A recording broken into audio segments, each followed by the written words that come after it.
Olá pessoal, hoje nós vamos falar de alguns fatores que influenciam no nosso programa de treinamento funcional e de reabilitação. Muitas vezes, quando a gente vai conversar com alunos, com colegas de profissão, a gente fala, não podemos entrar na área da nutrição, não podemos entrar na área da psicologia, não podemos entrar na área da medicina e realmente estamos certos quando falamos sobre esses aspectos. Porém, a gente precisa entender o básico de cada área para que a gente possa determinar um norte para o nosso programa.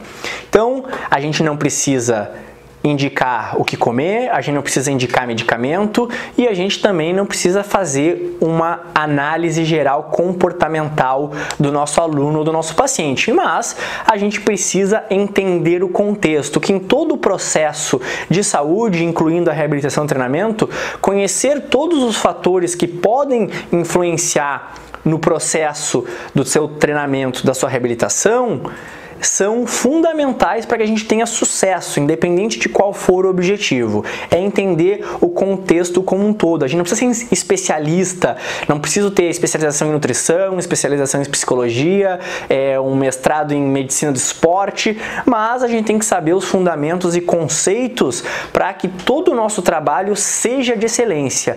E isso só vai gerar rendimentos ou só vai gerar uma melhora para o nosso objetivo final, que é o nosso aluno, o nosso paciente estar lá jogando futebol, jogando basquete e sem lesões musculares.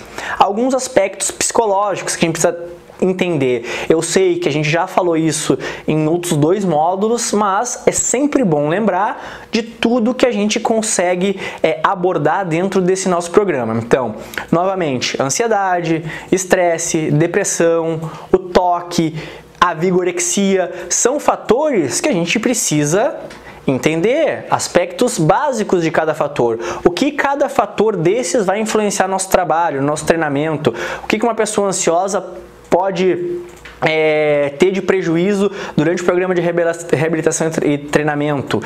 O estresse, o estresse vai acarretar no processo fisiológico da recuperação muscular, a pessoa não dorme direito, a depressão, quais medicamentos que essa pessoa está tomando e que podem influenciar no seu tratamento, o toque, a vigorexia, por mais que a gente trabalhe um determinado músculo, a pessoa não consegue ver melhora no seu corpo, não consegue ver essa mudança. E esses sintomas, vamos dizer assim, devem ser observados. Mais uma vez, eu volto no módulo 4, onde a gente falou dos fatores do modelo biopsicossocial. Entender o seu aluno, o seu paciente, isso faz toda a diferença. Entender os aspectos fisiológicos, alterações físicas, doenças pregressas, medicamentos, a gente precisa entender o básico de alguns medicamentos, metabolismo, o sono. Então, todas essas alterações que a atividade física promove no corpo, como a gente não falou ainda de adaptação e sobrecarga, mas a pessoa inicia uma atividade física. A gente sabe que as primeiras 2, 3 semanas é onde a gente vai ter o maior resultado, porque a gente está dando um choque naquele corpo, por exemplo, sedentário. Também sabemos que para ganho de massa muscular ou de condicionamento físico, tem referências que falam de 4 a 8 semanas, mas dar esse choque inicial pode ser uma variável ou uma estratégia boa de treinamento. Porém, a gente precisa entender as alterações físicas, doenças, o que essas doenças podem interferir nos nossos programas de treinamento. Medicamentos, a gente precisa saber quais medicamentos elevam a frequência cardíaca, qual medicamentos reduz a pressão arterial, qual medicamento pode causar tontura, pode causar baixa da pressão arterial. Por exemplo, anti-inflamatórios à base de miostatina, que inibem o crescimento muscular. Se a gente está trabalhando uma reabilitação de cirurgia de ombro e está trabalhando para ganhar uma massa muscular, para ganhar força, e ao lado contrário, o nosso médico está colocando um anti-inflamatório que contém miostatina, a gente acaba que está influenciando o nosso tratamento. Então, se a gente entender esses fatores, metabolismo, eu acho que vai da mesma das alterações físicas, entender o metabolismo daquela pessoa, se possível, indicar para o nutricionista, se achar necessário, e o sono, que é onde a gente vai recuperar todas as nossas células, vai recuperar músculo, vai baixar o estresse, vai aumentar a imunidade, tentar passar por nossos alunos, por nossos pacientes, a importância de tentar dormir 7, 8 horas por dia, dormir bem e aquele sono que realmente que faz diferença. E se a pessoa não está conseguindo dormir direito, despertando muitas vezes à noite, encaminhar para um profissional que faça uma análise desse sono para ver se realmente a pessoa está descansando com esse sono.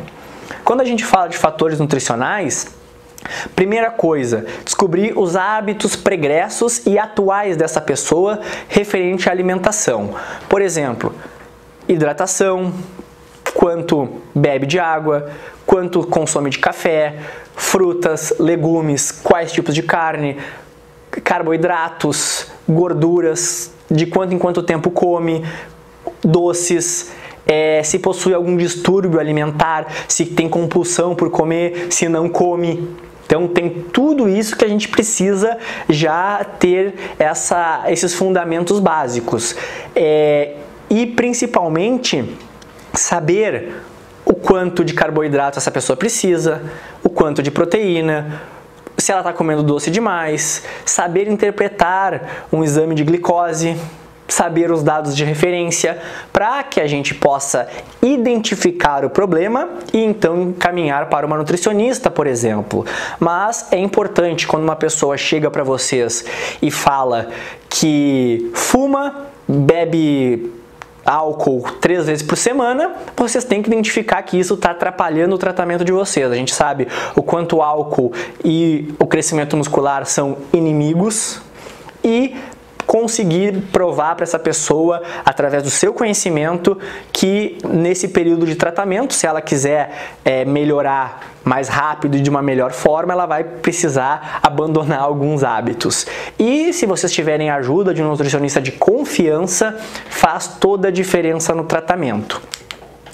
Então, aqui finalizando mais um módulo, onde a gente passou os principais aspectos que podem influenciar no tratamento de vocês. A gente tem muitos aspectos internos, muitos aspectos externos. Na literatura vocês podem encontrar também fatores intrínsecos e fatores extrínsecos.